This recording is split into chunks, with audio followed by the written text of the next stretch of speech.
I love talking about what I'm going to talk about because it is like, it's celebratory. And so I know sometimes you can walk out of a church and just kind of go, oh man, that hurt, or I see where I'm at, that's rough. But tonight you are going to be excited when you leave. And this is probably the last time I'll talk about the Olympics as well. This is the last one, I swear, but like I've told you guys, I love the Olympics. And I was watching, I don't know, how many of you watched the pole vaulting? Okay. Oh my gosh, the pole vaulting. How many of you don't know what pole vaulting is? Okay, there was actually a hand in the back.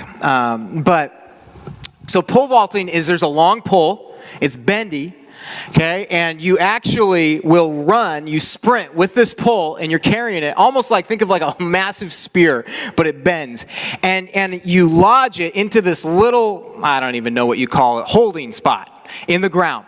It's a metal thing, and you hit it in there, and then your body, your momentum propels you. You jump up and you try and clear this bar that's way high. And so you go up in the air, and I remember in high school, because, you know, everyone tries everything, and I remember seeing kids get halfway up and then going, oh no, and they would go back, and that was not good, because usually they get injured, or they would go up and then they would go to the side, which wasn't good either. And but in the Olympics, I mean, they're going way up here, and there's a Brazilian in this, like, there's the final three. I don't know which country each one was from, but there's a Brazilian, and so it's on TV, and I'm sitting there and I'm watching it. I don't typically watch pole vault, but I'm watching it tonight. And I watch it, and all of a sudden, I think it caught my attention because the crowd was going crazy. And it's in Rio. The Olympics was in Rio. And so Brazil, it's his home country. It's like, and in a country like that, when you're going for the gold medal, it is everything. Like, it changes your whole life. Okay, and so here he is, this guy, and he's trying to upset the favorites here, and he's in this last group of three, and as he's getting ready to go, and it's like he's got to clear it. I think he couldn't miss one more time, but if he clears this huge, I don't even know what number it was, how high it was, then he's like, he should win. And all of a sudden this crowd is just going nuts. I mean, just going crazy. And here he is, and you could just see this guy. And he runs up, and he goes, and he takes off, and he barely clears it. And it's just like, it was like the lid just popped off. Just absolute pandemonium, just crazy. And then the millions of people watching on TV, and me in my living room just going nuts. I don't have any ties to Brazil other than him, apparently. But I was so excited because I just couldn't imagine that moment. And as they're interviewing him, he goes, man, the crowd and all of you propelled me over this incredible height, and I used that momentum with me. And I was just like, that's so awesome. The energy in the crowd and how it took him to a level and a place that he hadn't been before. In our relationship with God, God can do the same thing. And when I look at the Proverbs of Solomon that we've been going through and looking at, he talks about celebrating. And I want us tonight to look at what he says as far as celebrating and why we should celebrate.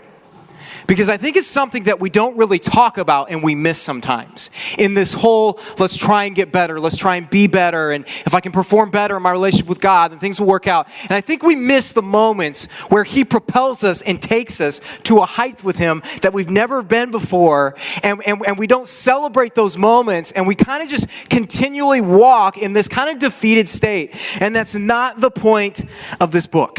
And so tonight it's about rejoicing, it's about celebrating. And in Proverbs 28, verse 1, he says this: the wicked run away when no one is chasing them, but the godly are as bold as lions. Now, what he's talking about here is the relationship that happens in our lives when we have a guilty conscience versus a clear conscience with God. Okay? When we have a guilty conscience, I don't know if you've ever had we've all, I think, had guilty consciences before. And it's just like, it's inescapable, right? It's just like, it's there, it follows me, I can't sleep, I'm thinking about it all the time, I know what I did was wrong, at work I'm thinking about it, and oh no, I'm going to run into that person person, and I think I said this or did that. And so there's that feeling, which is just this weight. And then there's the free feeling that we have through Jesus, where we don't have to have guilt in our conscience anymore because we can go to him and he removes it. And so he's talking about here the difference between someone that doesn't have a relationship with Jesus and someone that does is the person that is trying to live right and for Jesus and follow and pursue Jesus. They are bold like a lion. And that's how they move forward. But for those that are stuck in themselves and going after all these other things in this world and living for things that aren't about God, they feel like they can't keep going. It buries them. They can't. And sometimes, I don't know, I read about being a sheep, and I just go, really? Thanks, God. Thanks for the whole sheep thing. And I miss verses like this where he says, no. Listen, you can be bold like a lion. And so I want to show you a picture. Okay? Now, look at that. Okay, now when I was in Chicago, I went to the Field Museum, and I'm going to tell you right now, you need to go to the Field Museum if you've never been to Chicago. You got to go to the Field Museum. That is the largest. They call it in Zambia the man-eaters. Okay, yeah, like that's a pretty cool name for a lion. That lion is the largest lion they've ever seen. That's ever been killed over there in Zambia. And there's a couple different pictures of it. And I just walked up to this thing and I just was like overwhelmed with the size of this guy. And that's like the actual lion. Show a different, I think there's a different one of it from the side. And look at that thing. It looks like a cow. Like it's that it's huge. And the story, there's like a story of it, how this thing, I forget how many people it had killed. That white bag there is the actual bag it took through the streets off of somebody that it had eaten, and it was like parading in the street, that lion. And show the other picture again. And so as I look at this lion, and I stood there, and I don't know, I was done. I could have left the museum after that. Like I just stood there staring at this thing, overwhelmed with it. And then I read a verse how God says, hey, Steve, through what I can do in your life, you can be bold like a lion. And all of a sudden, I'm not thinking about me being Mr. Sheep. I'm thinking about that. I'm thinking about that. And I think about me being that. And I want to encourage you, because sometimes you read this and we're labeled sheep and just embrace it. But here's the thing. With God, you can be that. With God, you can have boldness like that. And as a result of me going to him and relying on him and depending on him, and Solomon's talking about this, he's so wise, and he says, it's worth it, it's amazing what happens, but you become just naturally bolder. Like you don't just wake up and be this. It happens as you grow in your relationship with Jesus. I want to encourage some of you that are either at the beginning of that journey, or maybe you've come back into this journey with Jesus. It doesn't matter with him, which is so amazing to me, is it's like regardless of your past, regardless of what you've been through, you can be that the moment you say, Jesus, I'm in with you. And we just start becoming more bold. We start talking about God. We start, like for some of us, just when we invited someone to church for the first time, it was like, oh my gosh, whoa, I can't believe I did that. Or you just said, hey, I believe in Jesus. And it was like, but that was a big moment. And I don't belittle that moment. I think for all of us, the moment you started talking about God and embracing this, you were amazed at the boldness. And because of him, we are able to be bold. Because we're able to be bold, we should be celebrating. We should be celebrating. And then we keep going in Proverbs 30, verse 5. And he says, every word of God proves true. He's a shield to all who come to him for protection. I celebrate today because every word in here is true. I can cling to it. I can depend on it. Last week I talked about the power of our mouths, right? And I talked about how we're just seeking out like truth. And for someone to actually be speaking and have what's coming out actually be the right thing. And the reality is truth is in here. We can depend on it. We can rely on it. And the second part is just as powerful, where it says, he is a shield to all who come to him for protection. I was leading this group of high schoolers, and I was leading them into Nicaragua, and it was a pretty dangerous trip. Lindsay was with me, and we didn't have kids at the time, and we lead this group in there. And I remember at our hotel that we went to, and they had 2 guys with machine guns that were guarding the entry to the hotel. I slept amazing that night.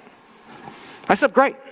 And I think sometimes in our faith, we get so wrapped up in the fears of what's going to come out of my mouth.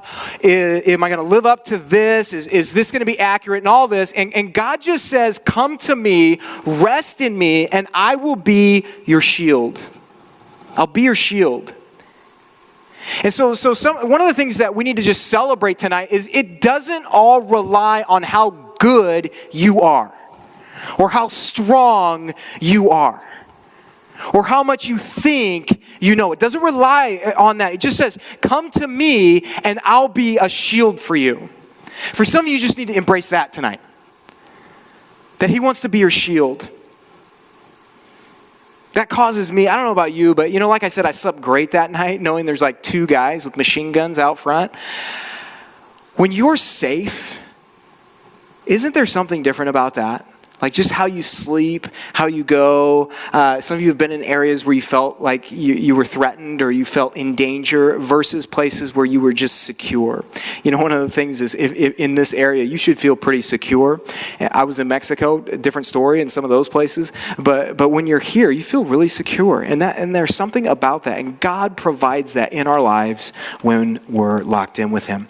And then we keep going. In 24, verse 16, and he says, the godly may trip 7 times, but they will get up again. But one disaster is enough to overthrow the wicked. Okay, I love this verse. The godly may trip 7 times, but they will get up again. But one disaster is enough to overthrow the wicked. Because of your relationship with Jesus, you can get up again. You can get up again. Okay, you can get up again. When I see this, it doesn't say, Steve, you're not going to fall. It doesn't say that, unfortunately.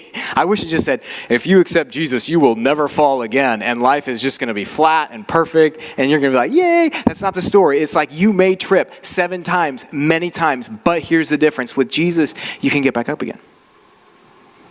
I celebrate because of that. I rejoice because of that, because I know I make a lot of mistakes. And some of us, we all continually make mistakes in our lives, and you need to know, because one of the things the enemy is so good about is reminding you and putting in front of you your mistakes. He's so good at that. So good at reminding you and trying to put it in your face. You did this. You thought this. I know your past. If people really knew you, they wouldn't treat you like that. The enemy's so good at that. But you need to know that no. With God, we may fall. You may get tagged. You may screw up. You may have a moment where you lose your temper. But guess what? Because of God, you can get up again, and you can continue to get up again. I look at this story because it really, to me, is just this massive story of the redemption that God lays out for us. And I look at this and I'm amazed, because one of the things that is at the core of this book is the get back up again. When you look at the story of Job, and Job is this guy in the Old Testament that suffered like you and I can't even imagine suffering. The power of Job is what? He got back up again. When you look at Jesus, when you look at Easter, our Super Bowl in the church world, we're celebrating what? Jesus getting back up again. That's the point. Is the reality that when evil thinks it has defeated me or beaten me, through God, I can get back up again. And that's such a big deal. It's such a big deal. Because like I said, I feel trapped sometimes. I feel inadequate at times. I'm aware of my weaknesses, my faults. I know I struggle sometimes in my marriage. I'm going to struggle as a father. I'm going to struggle with this and that. And I'm very aware of those issues. But because of God and because of the model of Jesus Christ, that when Jesus went into the ground and Satan is up there parading victory, Jesus gets back up again. And because Jesus gets back up again, guess what? Woo! I'm a Jesus follower, so I'm like digging out of that ground, baby, and I get back up again. And we celebrate that. Like because of that, you don't live like everyone else. Like we should not be living like everyone else. Like there should be a marked difference, not because I just like this every day, but because there is a boldness and confidence because I know that I'm going to get tagged. I know that I'm going to screw up, but I'm going to get back up again. I know so many friends that don't know Jesus and they feel like they can't get back up again. I have some friends that have taken their lives because of what they've done and they feel like they can't get back up again. And I'm telling you right now, if you're debating whether this Jesus thing is for you, ask yourself, what gets you back up again? Because without him, I don't see the point. But with him, oh my goodness, it's amazing what he does. And we can rejoice. And then in Proverbs 21:31, it says this, the horse is prepared for the day of battle, but the victory belongs to the Lord. Oh, I love that one too. These are all just like, oh yeah, here we go. Like I feel like we should all like get on horses and take a hill. I don't even know. I guess it's because I've been in Mexico and actually seen people get around on horses, I guess. It's just in my head, you know. I feel like I was in a Western. It's just crazy. But the horses prepare for the day of battle, but the victory belongs to the Lord. We can get ready, we prepare, we prep, we get ready for this moment, for this presentation, for this deadline, all these things, right? But victory belongs to the Lord. And there's no moment when you realize that the victory, you can't control the victory. Like there's so many moments in my life where I have planned everything out and how it's going to be, and I've imagined how it's going to be. I've prepared that it's going to be this, and I've looked at the statistics and everything else, and then it doesn't do that.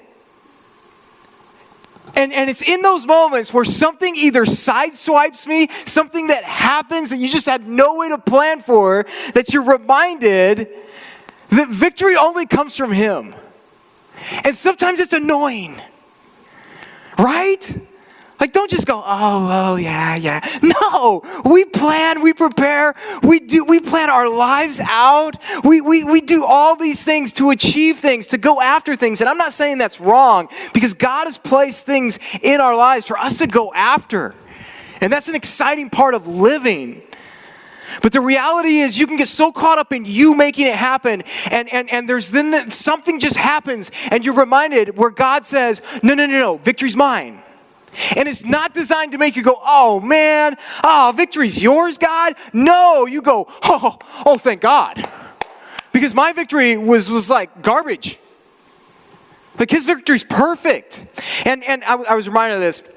Some of you have heard this happen. So I mentioned Mexico. Some of us went to Mexico this weekend for this mission trip. We left Thursday afternoon. We get there Thursday night. And it's in this place called Punta Colonet. And it's outside of Ensenada, south and a little east. And it's in this little town of like 5,000 people. It's a great cause, what we're trying to do there. And very, very poor area. And so, and I'll talk more about it later. But the first night, it's Thursday night, okay? So we get in, and you're kind of getting your bearings, and I don't know how many of you have, like, traveled legitimately outside of the U.S. Now, I'm not talking about London, Paris, Italy. I'm saying, like, legit, like you're a little bit like our bathroom was an outhouse, and there was no electricity, like something like that, where you're out there in the elements, and people don't have. Well, anyway, we're out there, and it's Thursday night, and I go into my cabin, and I'm laying there. And listen, like, okay, I have 2 kids.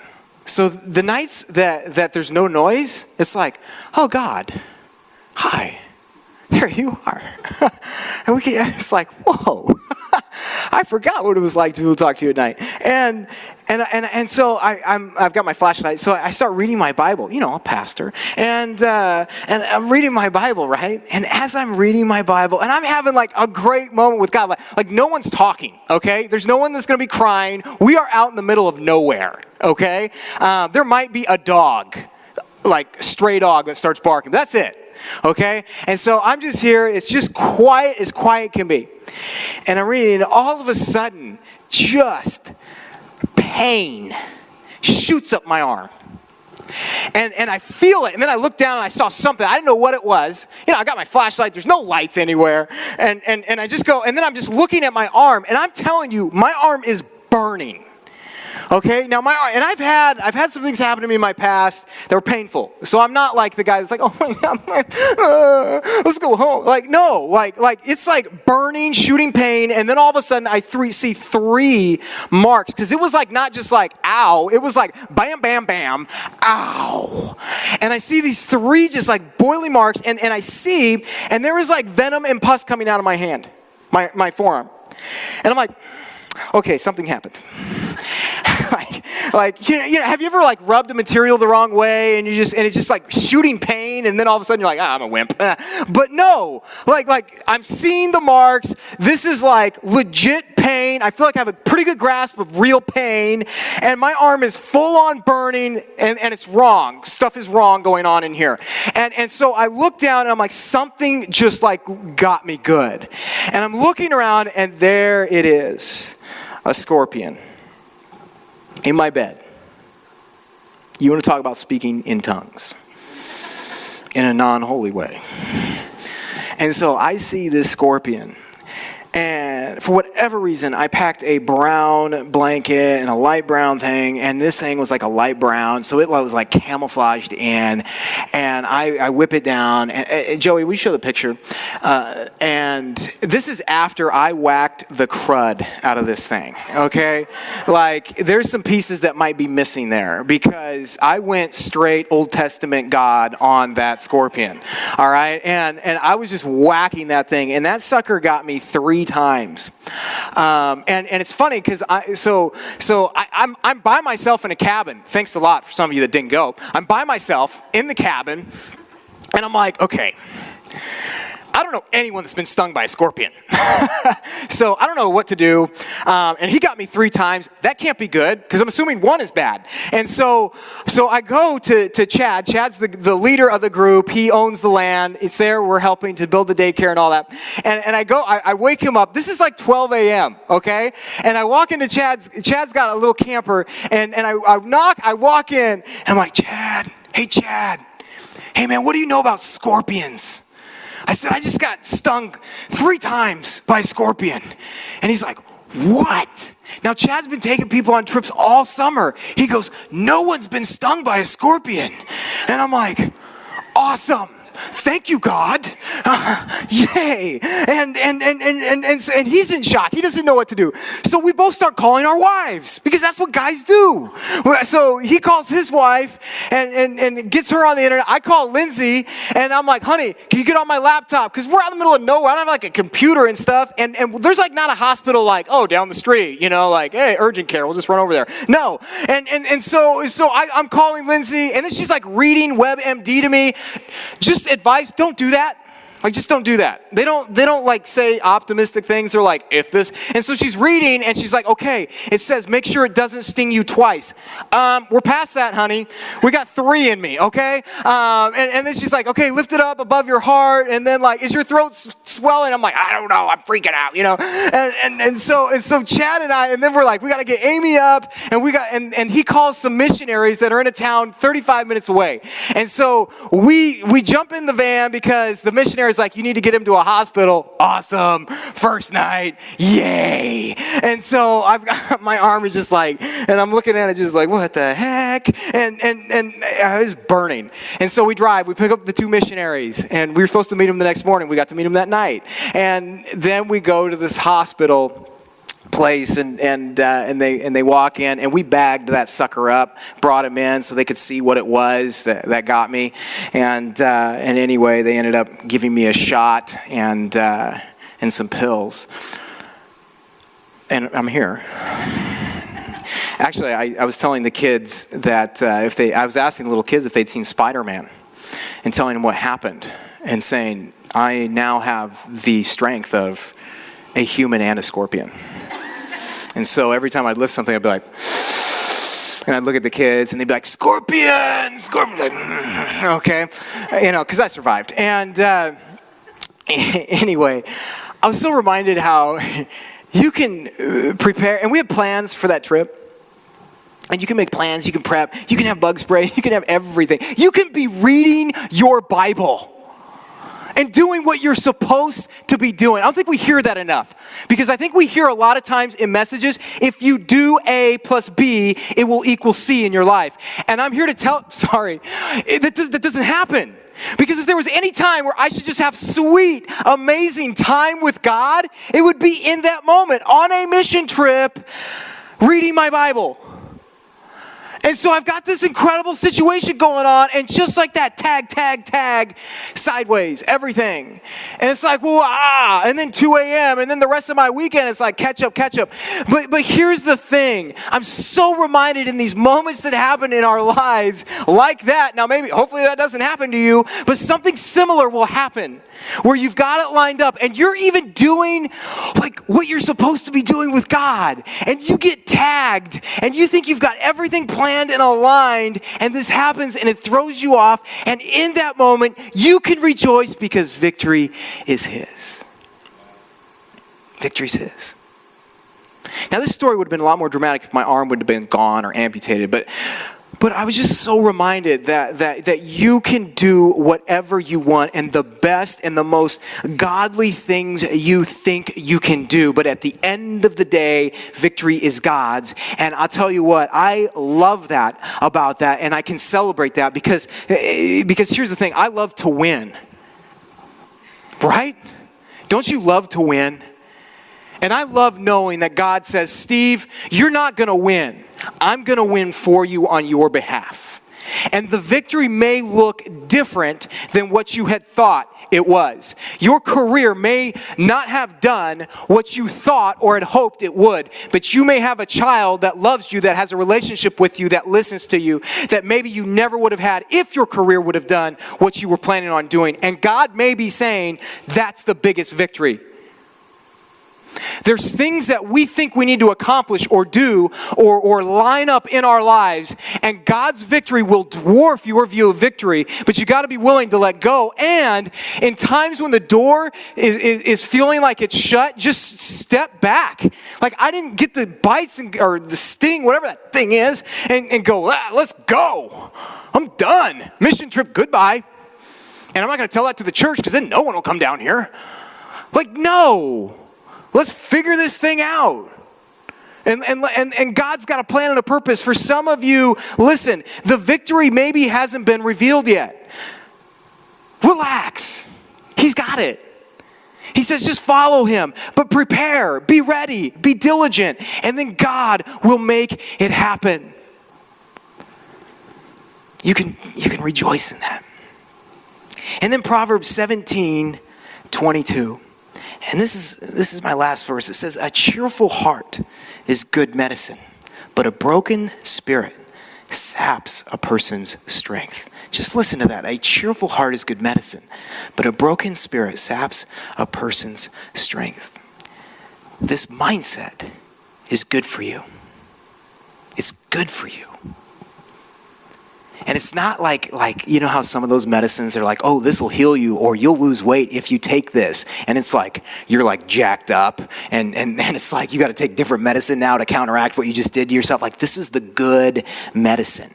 This is the medicine we need, a joyful, a cheerful heart. And, you know, as we rolled up into that little town in the middle of nowhere with people with nothing, you know, there was these three little boys. Now, I have two brothers, so I'm one of three boys. And so for whatever reason, when I see three brothers, it just kind of brings me back. And there's these three little boys, and Chad was kind of telling me their story and this and that. And I mean, we're talking just like nothing. I mean, take your view of when you have nothing and then just like quadruple it.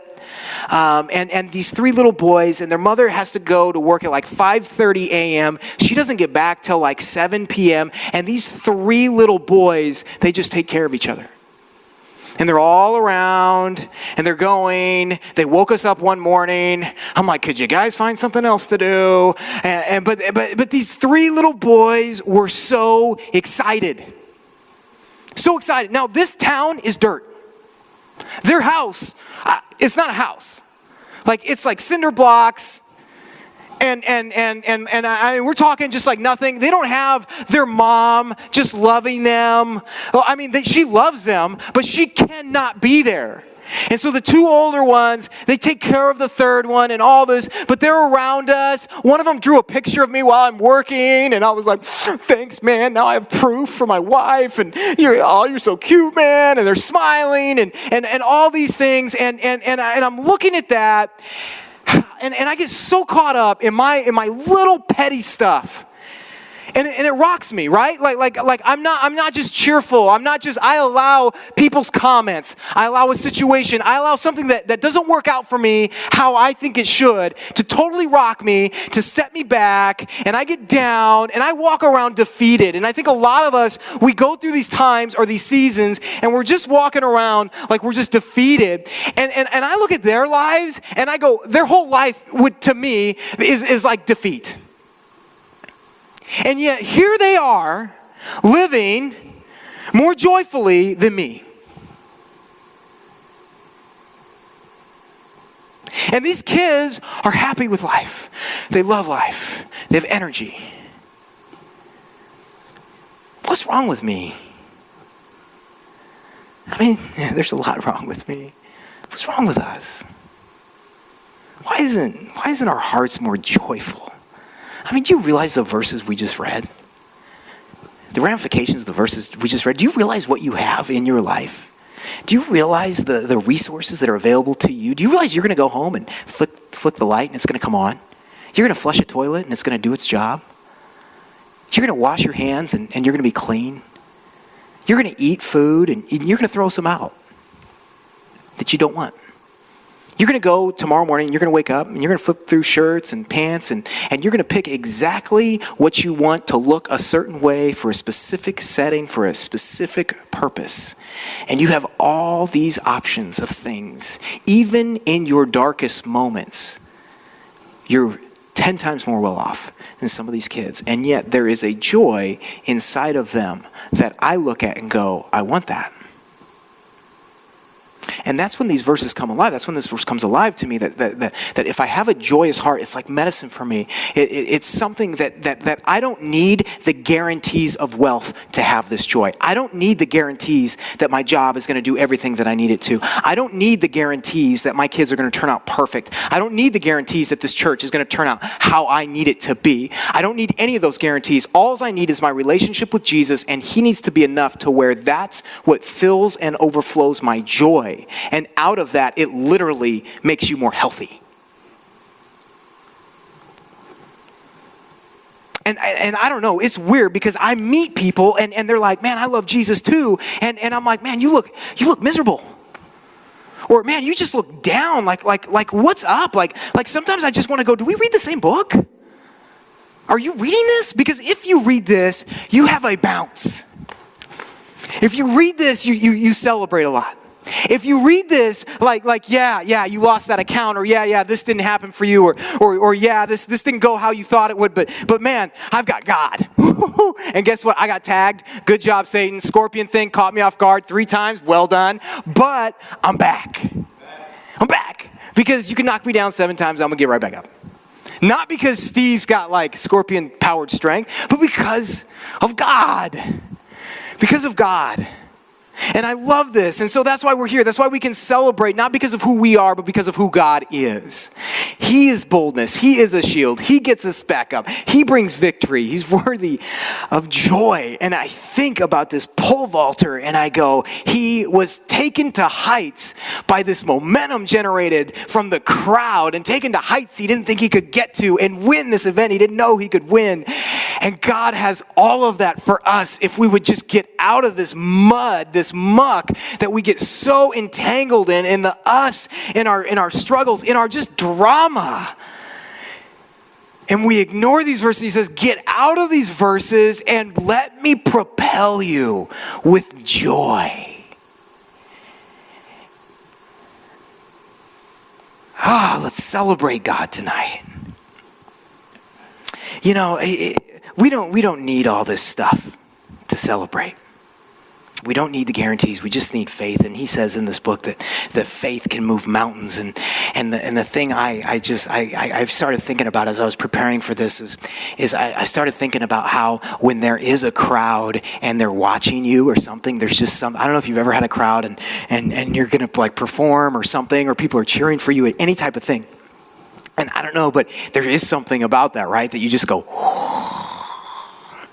do you know that God is like here in the stands right now cheering for you? Like I think about the people that I need to cheer me on. I'm like, man, I hope my wife is on board. I hope she notices this. And man, I hope these people see this and acknowledge this. And I have got the almighty powerful God in the stands right now. And I'm about to take my pole vault. And he is up there just like this going, let's go, Steve. I want to take you to a height that you didn't know you could go to. And the victory that I have for you is going to be out of this world. And so you know what? When I think of that and I picture that, I don't care if there's anybody else in my corner or cheering me on. He's enough, and I'm going to take off. And I'm going to allow him to do something with my life, to go to a height I never thought I could go to. And we rejoice, and you rejoice. Listen, I can't say it any better than Solomon. And I'll tell you this, like this guy hit heights that no one had hit or ever has hit since. But it's still, he couldn't finish it. And that's the point too, is victory's God's. And we prepare and we go forward, but victory is God's. We're gonna sing a couple songs. And I think sometimes, it's kind of this like, oh, okay, God, where am I at with you? Well, I just have one thing for you. These wisdom bombs, like I said, this is a different type of series. I just want to ask, do you have that joy? Do you have that boldness like that lion? Not the boldness like the sheep, but the boldness like that stinking lion. Do you really believe that if I get tagged, that you can get back up again? Do you believe that? And then joy. Do you have this joy in your life that's unshakable, that's not based on how much you get, how much you don't have, what kind of family you get, what this mistakes, this, regardless, you can have joy. You can leave here with joy.